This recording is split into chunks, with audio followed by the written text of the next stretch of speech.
বন্ধুরা, কেমন আছো সবাই? আশা করি তোমরা ভালো আছো। আচ্ছা, তোমাদের আশেপাশে এমন কি কোনো মানুষ আছে, কিংবা তোমাদের মধ্যেও এমন কি আছে যারা খুব কোমরে ব্যথায় কষ্ট পাচ্ছ? আমি তাদের জন্য আজকে নিয়ে এসেছি কোমরে ব্যথার রেমেডি। মানে তোমরা কিভাবে কোন আসন করলে পরে কিভাবে তোমরা কোমরে ব্যথাতে কষ্ট থেকে মুক্তি পাবে, আজকে আমি সে কথাই বলবো। তো চলো শুরু করি ভিডিওটা। নমস্কার বন্ধুরা, আমি তোমাদের যোগা ইনস্ট্রাক্টর মধু। দেখো, কোমরে ব্যথা হচ্ছে এমন একটা ব্যথা যে কিনা মেয়েদের একটা বয়স আসলে পরেই সেই ব্যথা কিন্তু করে। অনেক সময় সি সেকশন ডেলিভারি হওয়ার পরেও মেয়েদের কোমরে ব্যথা হয়। আবার কোনো সময় কোমরের হাড় ক্ষয়ের ফলেও কিন্তু কোমরে ব্যথা হয়। সেই কোমরে ব্যথা দীর্ঘদিন যদি একটা না চলে না, তাহলে তার মেরুদণ্ড কিন্তু অনেকটাই শক্ত হয়ে যায়।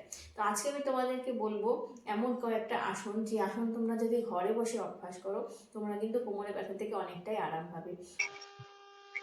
চলো, কোমরে ব্যথার জন্য প্রথম এক্সারসাইজ দেখো। প্রথম এক্সারসাইজের জন্য প্রথমে আমি দুটো পায়ের মধ্যে একটু সামান্য পরিমাণ গ্যাপ দিলাম। গ্যাপ দিয়ে এরকম করে দাঁড়াবে, হাতটা রাখবে কোমরের মধ্যে। কোমরে রেখে এবার আস্তে আস্তে শ্বাস নিতে নিতে পেছন দিকে টুইস্ট করবে।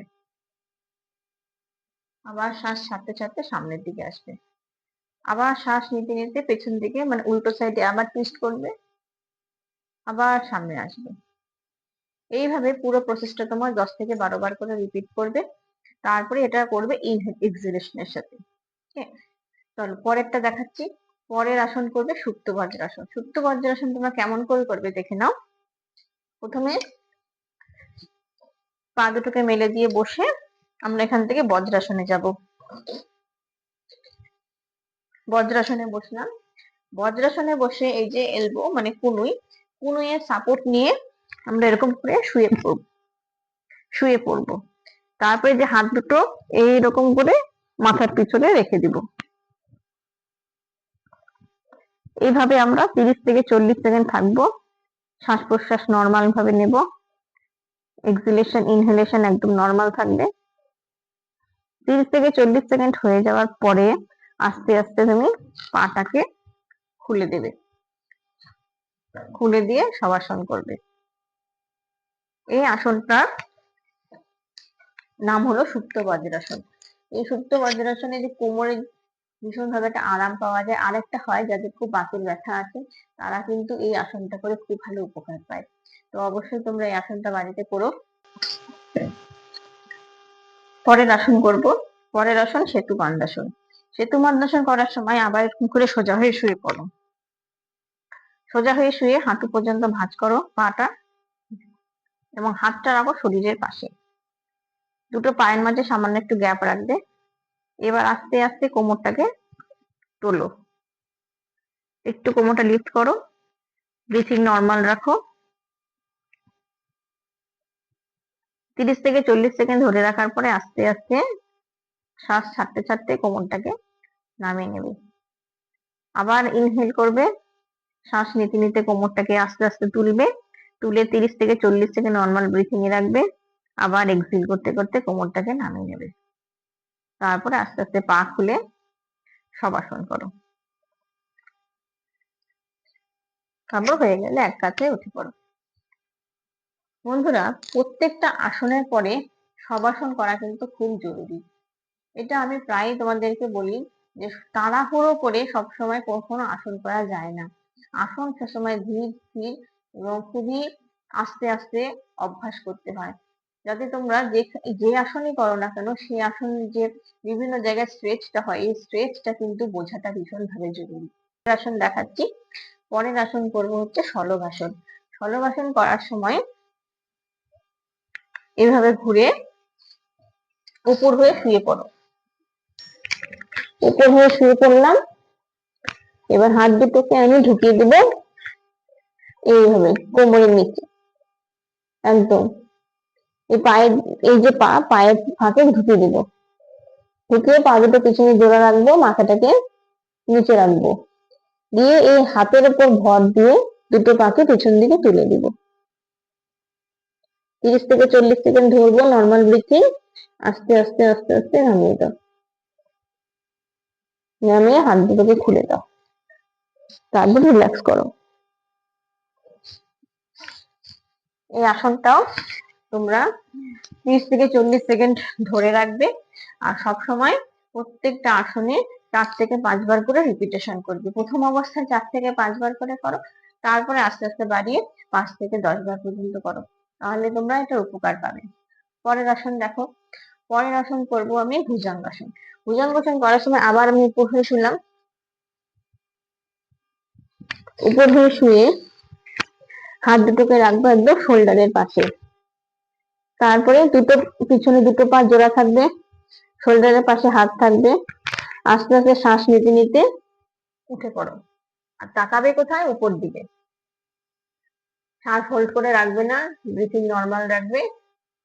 30 থেকে 40 সেকেন্ড ধরে রাখার পরে আস্তে আস্তে নামিয়ে দাও। আবার ইনহেল নাও, ইনহেল করতে করতে মাথাটা কিছু করো। মাথাটা যখন তোমরা তুলবে তখন দেখবে পিঠের পেছন দিকে না একটা সুন্দর স্ট্রেচ হচ্ছে। এই স্ট্রেচটাতে কিন্তু তোমরা ফিল করার চেষ্টা করবে। আবার শ্বাস ছাড়তে ছাড়তে নামিয়ে দাও। এভাবে আসনটা 5 থেকে 6 বার করে অভ্যাস করো। ভীষণ ভালো একটা আসন, কোমরে যাদের ব্যথা তাদের জন্য, কোমরে বাত, কোমরে ব্যথা বা কোমরের যে কোনো রকমের সমস্যার জন্য এই আসনটা কিন্তু ভীষণ ভাবে উপকার। তোমরা এই আসনটা দিনে 2 বার করেও করতে পারো, সকালে একবার, বিকালে একবার। আচ্ছা, পরের আসন আরেকটা দেখো, আরেকটা স্ট্যান্ডিং পোস্টারের আসন দেখো। ত্রিকোণ আসন করব।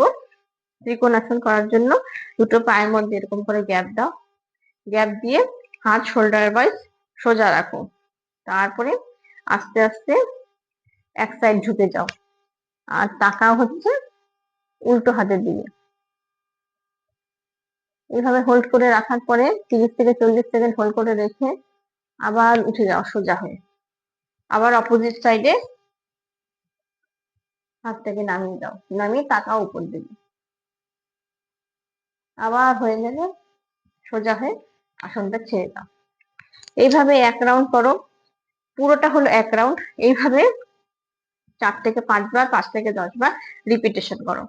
তখন দেখবে যে কোমরের এই পাশ দিয়ে কিন্তু হালকা একটা স্ট্রেচ হচ্ছে। সবসময় স্ট্রেচটা কোথায় হচ্ছে সেটা বোঝার চেষ্টা করবে, তাহলে কি হবে, তাহলে তুমি বুঝতে পারবে যে তোমার আস্তে আস্তে ব্যথাটা কতটা তুমি আরাম পাচ্ছ। যখন তুমি যে কোনো আসন যখন করবে, স্ট্রেচিং তোমার কোথায় হচ্ছে সেটা কিন্তু খুব ভালোভাবে রিয়েলাইজ করাটা কিন্তু ভীষণভাবে জরুরি। সবসময় বডি মাইন্ড কানেকশন করেই আসন করতে হয়, তাহলে আমরা সেই আসনের উপকারিতা কিন্তু খুব তাড়াতাড়ি পাই। চলো আরেকটা কথা তোমাদেরকে বলি, যাদের কোমরে ব্যথা আছে তারা কিন্তু কোনোভাবেই ঝুঁকে কোনো কাজ করা কিংবা হচ্ছে বিছানার মোটা গদিতে শোয়া, এগুলোকে একটু অ্যাভয়েড করো। এগুলোকে অ্যাভয়েড না করলে কিন্তু কোমরে ব্যথা কিন্তু সারতে অনেক সময় নেয়, মানে খুব একটা সারে না। তোমরা যতটা সম্ভব চেয়ার টেবিলে বসে কাজ করার চেষ্টা করো, আর মাটিতে ঝুঁকে কাজটা একটু অ্যাভয়েড করো। আর এই আসনগুলো অভ্যাস করো, দেখবে খুব তাড়াতাড়ি তোমরা এর থেকে কিন্তু মুক্তি পেয়ে যাবে। তো আজকের এই আসনগুলো তোমাদের কেমন লাগলো সেটা কিন্তু অবশ্যই আমাকে জানিও। আর যদি ভিডিওটা ভালো লাগে একটা লাইক করবে, একটা সাবস্ক্রাইব করবে, একটা কমেন্ট করে দেবে। তো আজকে এই পর্যন্তই, আবার আসবো একটা নতুন ভিডিও নিয়ে। ততক্ষণে বাই।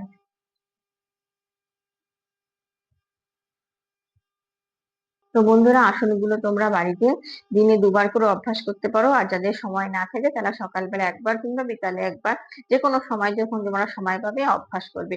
কিন্তু অবশ্যই আসনগুলো খুব ধীরে ধীরে অভ্যাস করবে, বডি মাইন্ড কানেকশন করার চেষ্টা করবে, ব্রিথিংটা নর্মাল রাখার চেষ্টা করবে।